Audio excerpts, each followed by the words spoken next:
Bentahin ng mga sari-sari store ang tingi-tingi nilang paninda. Kaya kahit nagmahal ang petrolyo at kuryente, may ilang nagtitinda na nag-aalangang magtaas ng presyo dahil kawawa raw ang kanilang mga suki. Para bigyan ng mukha ang balita, Mobile Journal Fatima Baduria.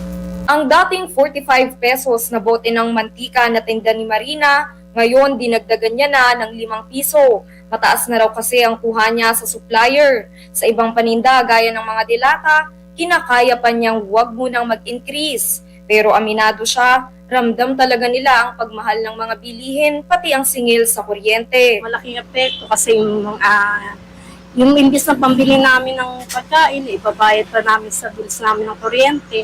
Kaya kahit may tindahan, tipid sila sa paggamit ng aircon o kahit electric fan. Ganito rin ang pagtitipid na ginagawa ni Resty. Sinasalo pa kasi niya ang gastusin dahil hindi magawang magtaas presyo sa mga paninda sa ngayon.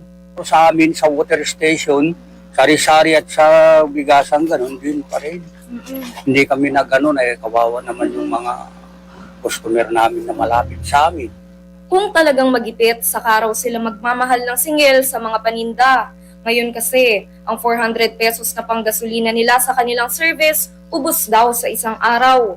Hindi lang kasi ito gamit sa pagpunta sa bilihan ng kanilang paninda. Ito raw ang pang-deliver nila ng mineral water sa bahay ng kanilang mga customer. Kaya ang kinatatakutan lang niya, ang pagtumal ng bentahan kung sakaling kailanganing magtaas ng presyo sa paninda. Mataas yung mo kasi mabagal ang takbo ng paninda mo. Hindi bali sentabo ang tubo, wag lang lugi negosyo.